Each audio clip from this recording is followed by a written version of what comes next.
I am so happy to have my friend here with us today. We are thrilled to welcome Miss Alma Hernandez. Many of us have worked with Alma throughout the years, and she has attended the School Wellness Summit numerous times, though this is the first time we're welcoming her to the stage. Alma has over 20 years of experience working in rural, primarily immigrant communities, where she has developed leadership by fostering cooperative efforts and empowering community members to take an active role in decision-making processes. She currently serves on the Santa Maria Joint Union High School Board and works as a district representative for County Supervisor Joan Hartman. Over the past 8 years, Alma has dedicated herself to creating leadership opportunities for underserved populations. Before joining the 3rd District team, Alma was the director of Guadalupe's Little House by the Park, where her work focused on improving the quality of life in her community. Her efforts included advocating for open spaces such as the Guadalupe and Santa Maria Levee Trail and Guadalupe Ciclovia, as well as the adoption of the citywide Healthy Cities Community Resolution.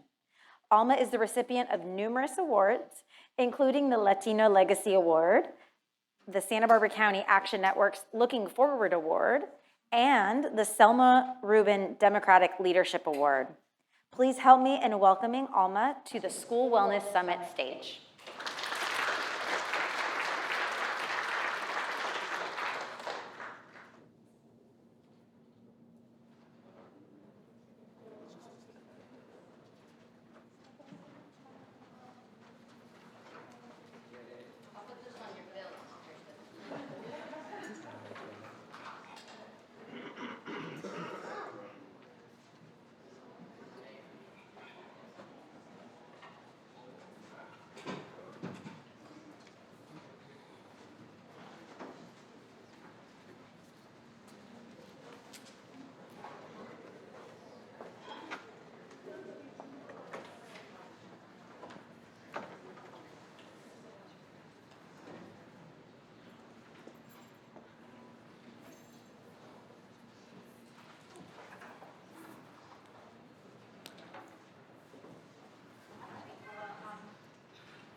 Alma, one moment. Oh, off? Oh, no, here it goes. Okay. Sorry. As mentioned, my name is Alma Hernandez, and as mentioned, I'm currently serving as the Santa Maria Joint Union High School District board member, but also serve as the district representative for the County Supervisor, Joan Hartman. And so, but primarily, I feel like my role is just community champion. You know, it's really, some of these efforts are really, really important to me. Well, I'll go a little bit about myself is that, unfortunately, I grew up in, in a, I'm going to say high-risk family. I'm not going to go into any details, but I was that daughter that was my job to take care of my siblings, my brothers and sisters. And, basically, it really gave me an eye for, people that are hurting, people that are community members that are hurting, people that might not have the opportunities, might have, need somebody to be a champion for them. And that sort of like is what created that hat for me, that's what I was going to do, that I was going to, look out for the, people that are struggling and maybe misunderstood and, create pathways for, that our community. And so here I am, many years later, serving at the school. And my role as the in the school, it really is a commitment to the district's policy or of the whole school model. So I believe that our basic education is really important, but we also have to address the whole student holistically, emotionally, physically, mentally, and issues like food security, mental health, and overall wellness must be prioritized so that the students can feel nurtured, focus on learning, and thrive. Simply put, if we don't address these basic needs, we can't expect our students to succeed in the classroom. And so, oh, you know what I don't have is sorry. How do I? Okay. So that's me. And some of the projects that I've had the opportunity to champion, as mentioned, are the 2014 Santa Maria Bonita School District Dual Immersion Program. That was really important to me because as a parent who had children in the schools at the time, it was really important to really have that connection to our culture, our community, and most importantly, our language. And at that time, although we had some very well-meaning administrators, it just wasn't on the agenda in regards to getting that passed. And we had a group that was working on the dual immersion program. The board had already agreed to put together a committee, but it wasn't. There was being blocked by the administrators in regards to they just didn't have the capacity to do it.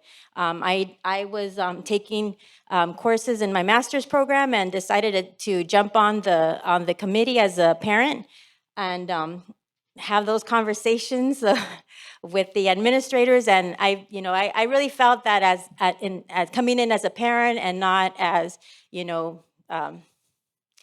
as a teacher or administrator, another administrator, it was able to build a better relationship and really see be able to push the project forward.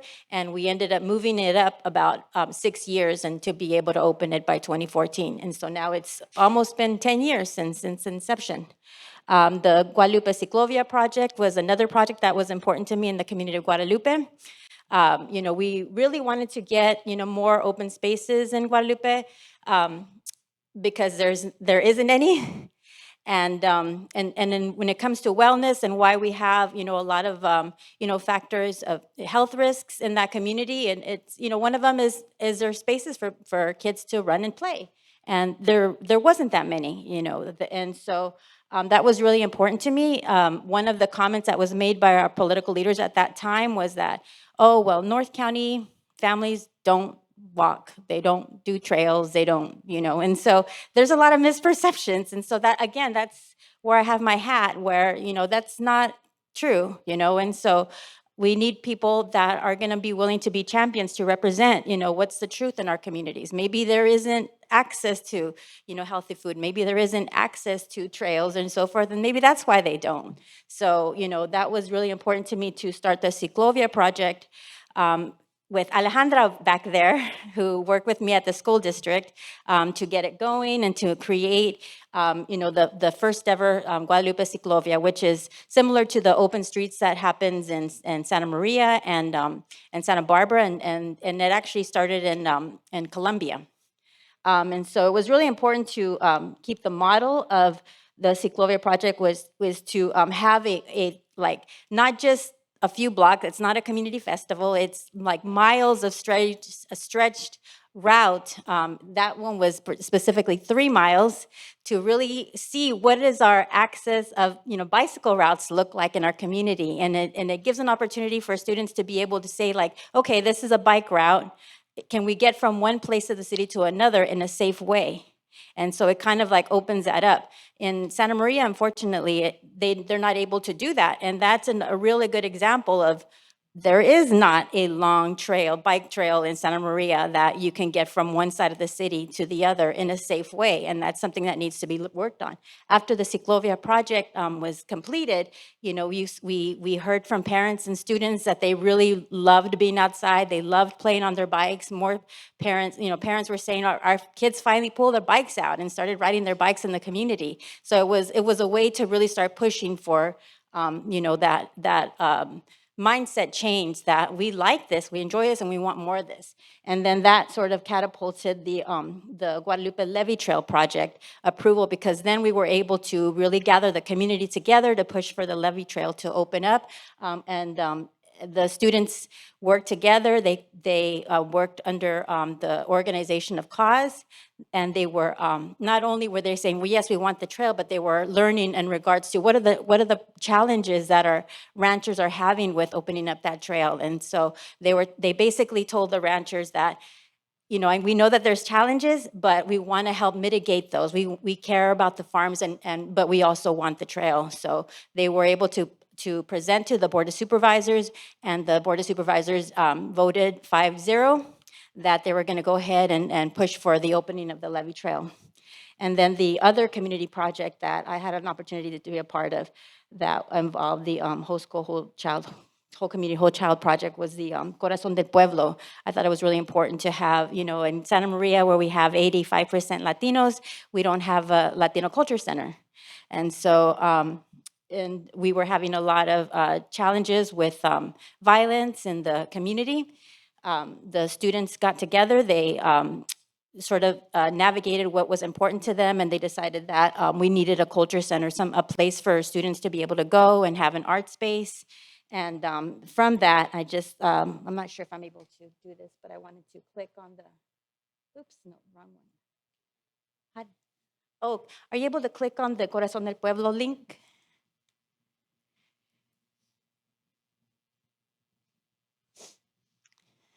And so as one of the founders of Corazón del Pueblo, I didn't, one of the projects that the board wanted to do is they wanted to start a loteria project, which is now an ongoing project in the Santa Maria Bonita School District, where the students have an opportunity to work on loteria cards, redesigning them because they're a little bit outdated. If anybody's familiar with the loteria game, it's not necessarily culturally relevant anymore, and they wanted to update them to what it meant to them. And they just came up with the most amazing just concepts of the issues that were going on in their lives, in their homes, and it's an opportunity to really build just dig deep into like wellness concerns, mental wellness, and have conversations with their parents, with the community, with the administrators, and what's happening in their lives that they wanted to talk about. So it's been an amazing project. But go ahead, I'm sorry, I'm done with that. Today, what I wanted to talk about was the wellness centers. And so I've invited the wellness team up here to talk about that. I'm only 1 year into the school board where I want to, continue the work that I've been doing as a champion, elevating the awesome work that's being done and making sure that we're clearing pathways for, more student access to resources and support systems that they need to be successful. And so today we're going to be talking about, how the wellness centers came to be, training that the counselors received, wellness policies, success stories, and the future of wellness in Santa Maria Joint Union High School District. So let's see. So after the pandemic, the demand for wellness support grew, and students and the community advocated for resources. The need was identified through the school climate survey, where students highlighted the increased mental health challenges that they were having. And so it wasn't that there was a new policy that was developed to create the wellness centers, but it was something that was prevalent and obvious that our students needed. And so a director of wellness was appointed, Jose Pereira. And it was and it was his job to make sure that the wellness centers were developed and that that there was consistency among all the schools, because his task was huge. He had to open up not one, not two, not three, but 4 wellness centers in our entire school district. And so do you want to say anything about that? Yeah.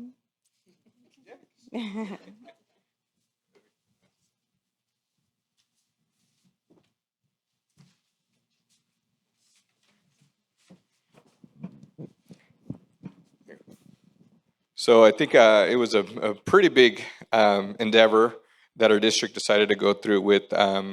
They opened the position of director of wellness, and towards the end of the school year, and then I applied for it.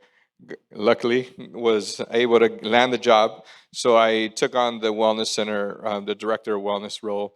So the first task was to open the wellness centers, and the plan I was developing that summer to open those wellness centers.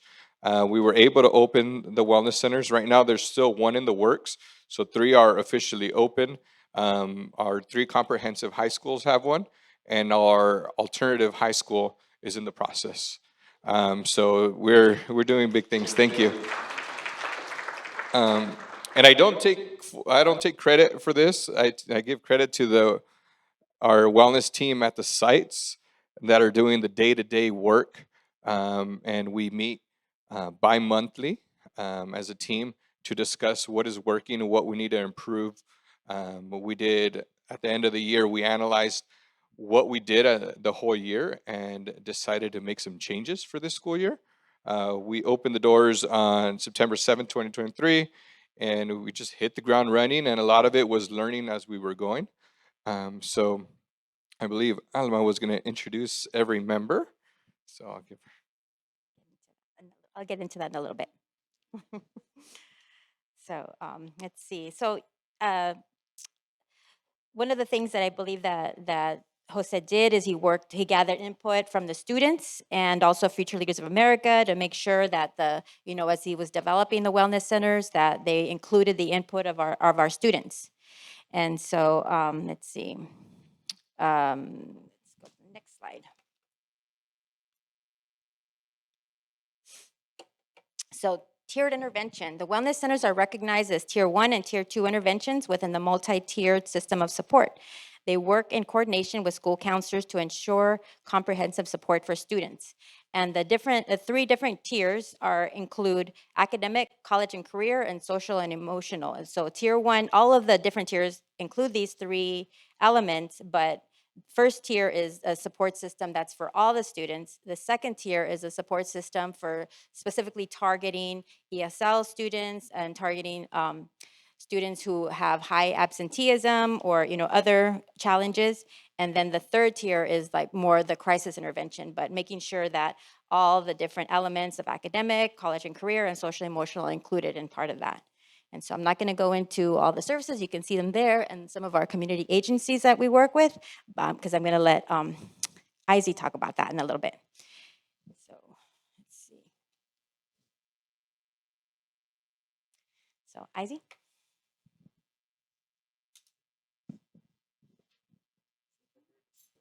Yes. Sweet. Thank you so much. Well, thank you for letting me get up here. I'm Izzy Hernandez. I am one of the school counselors at the Wellness Center. So I work at Pioneer Valley High School. And I'm just going to give a really brief kind of overview of how our wellness centers work. So I know I'm limited on time. So bear with me as I kind of go through this. As mentioned, we are a tiered system. So we work a lot in like mental health and kind of the different ways to go about it. So the first tier there, as mentioned, our counselors, we go into the classrooms, we present. As a wellness center, we invited all the ninth graders. So we went class by class to bring them in and give them a tour, show them how the wellness center works, what it's all about, and how we can be of service to them. A lot of our work is in the tier 2. We run support groups. We work with a lot of students with 504s with heightened anxiety, students who might be going through crisis. So that's kind of where we work. And then if it is above something that we can handle or, a little above, what we're trained for, we do make referrals to our ESS therapists at school, or we make an outside referral. And we are pretty fluid in this tiered system. So if a student is moving from tier 1 to tier 2, maybe something happened, maybe something's going on at home, maybe they lost somebody, then we can help them out there. Same thing as a tier 3 student is maybe wrapping up with their therapist and kind of moving outside of that, then we can help the transition into tier 2. So I'm sure a lot of you are thinking like, what is a wellness center? Basically, it is a mental health center on campus. So what we do is we run a classroom that's geared towards mental health. I'm going to go over some of the physical kind of what the wellness center looks like, but that's really what we work with here. So we have a variety of different services that we run through the center. So our physical environment, I'm sorry the picture's a little small here, so bear with me. I have all the lights on, but hopefully you can see they have covers on the lights. So we have like a kind of like you're in a forest deal. We keep half the lights on so it's dimmed up. We have a nice little plug-in so it smells good. I'm nose blind at this point, but they all tell me it smells good. We have, different posters and inspirational quotes. We have a tea station for students that maybe need to like kind of soothe themselves and just have something warm to feel better.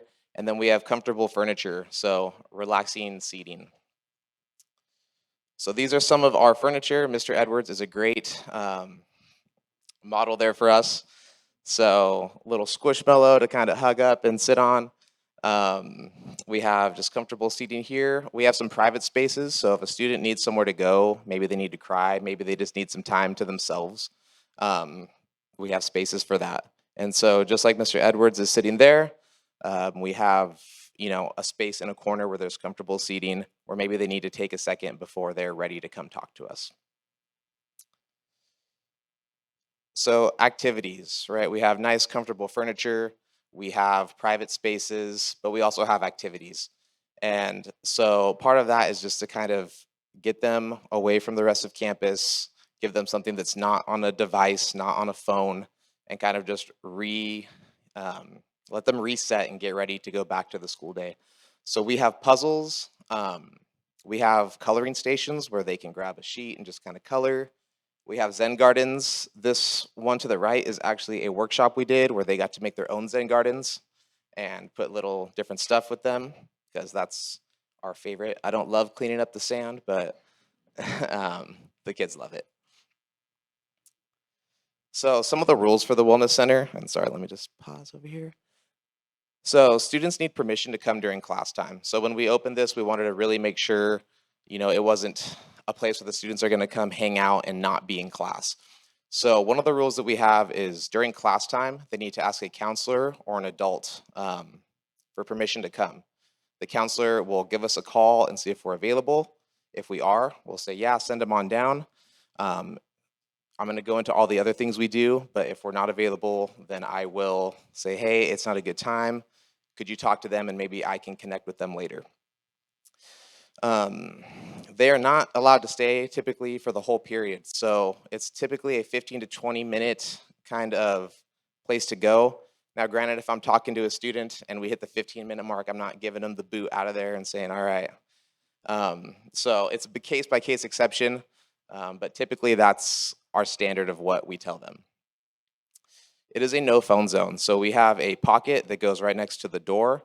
So when the students enter, they drop their phone in the pocket, and we really just tell them it's to disconnect from everything. If you're here and you're here during class time, we're going to focus on wellness, and we're going to really kind of center ourselves and get ready to go back to class.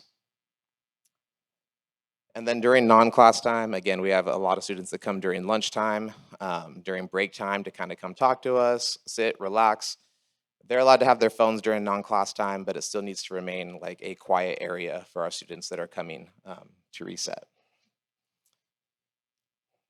So how does it work? When students come, they sign in on an iPad.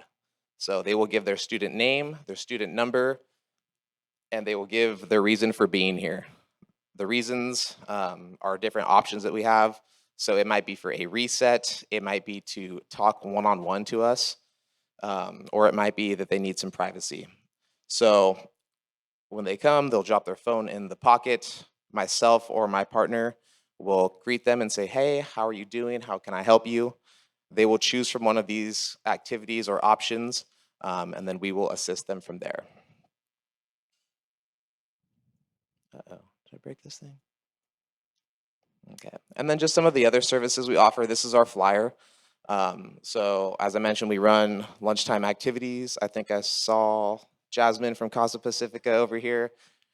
We have different outside agencies come and run activities as well. So sometimes it's us, sometimes it's an outside agency.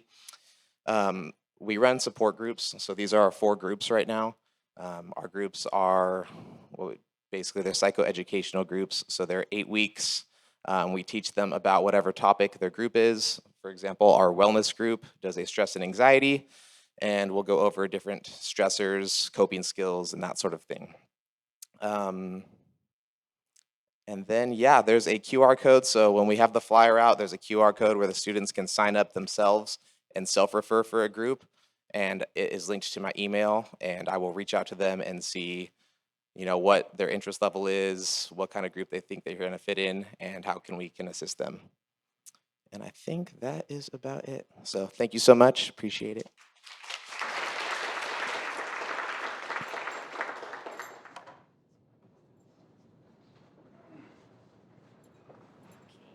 So training for the counselors and wellness teams. This year, the district-wide school counselors received training in cognitive behavioral counseling for school-based counselors and working with parents of school-avoidant children.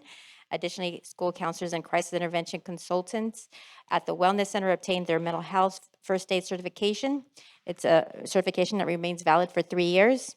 And they also underwent additional training to bolster their efforts in Wellness Center, focusing on revamping group counseling processes, crafting a district-wide curriculum, and creating standard practices to ensure equitable services for all students, regardless of the school they attend.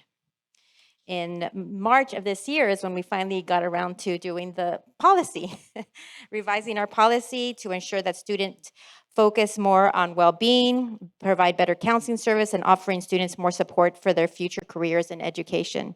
And also, we came up with a new policy in mental health that acknowledges students' emotional and mental health, it's essential for them to succeed academically and personally. This new policy outlines guidelines for how the school will address and support student mental health needs. The Wellness Service Committee is also working on a new school wellness policy as we speak, and grade level counselors are going to be of support. And you'll also find the multi-tiered system of support, the MTSS that we spoke about earlier, included in the LCAP, as well as the addition of the wellness centers are also on the LCAP. We have the successes. Jose, did you want to talk about that?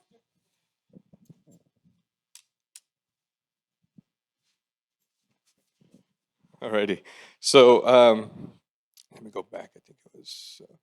So little successes that we've had, little. So we had over 11,000 students visit our wellness center since we opened in September, from September to June. So big kudos to the teams that handled that and had the students. Something that was pretty interesting was that the breakdown of grade level was pretty similar. They were pretty close. 28% were ninth graders, 30% were 10th graders, 22% were 11th graders, and 20% were 12th graders. So our students across the board were taking advantage of the wellness centers.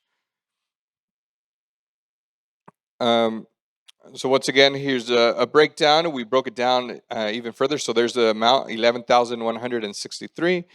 Our busiest month, which is also one of the biggest months that we have school in session, is October. So that's one of the ones that we received 1,325 students visiting the wellness centers. And then in February was also a big month, and March. So very popular, and then they kind of trickled out. So right now, the check-in is how we're keeping track of the students arriving to the wellness centers and why they're there. One of the things that we changed this year was the options on the drop-down, because we were trying to run data this past summer, and we had another option. So then students wrote whatever they wanted. So it made it a little challenging for us to track that data. So we made it a little bit more consistent in that process. One student shared that they really enjoy going there because there's multiple ways to relax on a stressful day. So hearing that from students is brings some joy to us, because we're doing something right? We're doing something right for our kids. Also, one thing that was identified was that our school counselors, a lot of times we refer to them as academic counselors. Your academic counselor, your grade level counselor. Well, they also are social emotional counselors as well. So they also do that as well. So one of the primary focuses that I did last year as well was focused on retraining them on social emotional counseling, which is something that they get a lot of training on filling out the financial aid application on A through G's. But the focus last year was getting that social emotional refresh for them so that they can support the wellness centers as well. And one of the things that we, in 2019, that we revamped was the way that counselors were delivering classroom lessons to students. Before, it was, I'm going to stand up and present to you with the PowerPoint, dry, not that interactive. And students would say, oh, I never heard of that. well, yeah, we actually presented sophomore year, junior year. So then we said, well, we're doing something wrong, right? So we went back and we started creating lesson plans with objectives, with activities throughout the lessons, so that we're making sure that we're monitoring student learning throughout the lesson and that we're, reaching our objectives. So that's something that we have changed as a district. Once again, here's our wellness team. So No, yeah, no, that's okay. I just wanted to introduce the wellness team because, as I mentioned, these are the folks that are doing all the work. It would be an injustice if I came up here by myself, and I really wanted them to be a part of this because they're the ones that are put all this together. So I'll start off by introducing the counselors at Rigetti, Lorraine Caldwell, and Luke Wilson. Go ahead and stand up, please. Stand up. Stand up and stay standing up, please. Stay standing up. And then from Santa Maria High School, Maite Olivera and Margarita Franco. And at PV, Angela Collins and Izzy Hernandez. So go ahead. Thank you very much. So what's in store for the future? Oops. What did I do with that? Oh. Thank you. All right. So in the future, we're going to be introducing phase 2 of the initiatives of the wellness centers, including training mental health student ambassadors through Youth Well, peer leaders to support mental health awareness and advocacy in schools, because with students, being aware of indicators, being aware of how to be empathetic of their fellow classmates, how to be able to help, recognize signs. It just will take this to the next level of being able to provide services and address needs. We have a new class course as well, Health and Wellness for Life. This is a course that's going to be helping students become informed about health issues. They're going to learn about how to find and use accurate health information, develop healthy habits, and make smart decisions about their personal well-being and safety. Topics include personal and community health, mental and emotional wellness, nutrition, physical activity, substance abuse, and growth and sexual health. Students will also learn how to advocate for their own health. Let's see. There's also going to be a district-wide crisis response team formation in partnership with Effective School Solutions Crisis. And we developed a new suicide prevention assessment and reentry playbook to address students in crisis. Did you want to say anything about that? Or are you that good? Okay. And, overall, I think one of our main priorities is to have authentic engagement where we're continually including the students, parents, and teachers in shaping wellness programs to meet the needs of our community health. Because it's not always that, there's a perception that, Latinos don't like to go to counseling or mental wellness, but it's not that we don't, it's just that we do it differently. And so it's important to understand the differences in, our community and how to best reach our community in the way that they understand and trust. And so with that, I just wanted to say thank you so much for your time. If you have any questions or would like to contact us, we're here. That's our contact information. Thank you.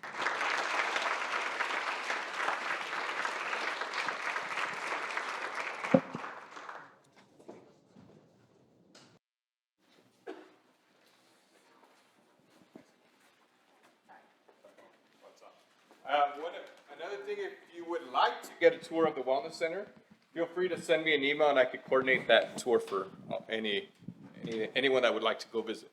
Thank you again.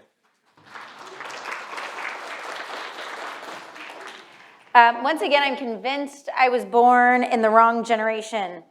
I'm like wondering if they can deliver the sushi to the wellness center. Like what an epic experience. Would have been much less stressful being in high school, that's for sure. I'm so inspired by you, Alma, and just appreciate, we have a school board member here. What an amazing leader.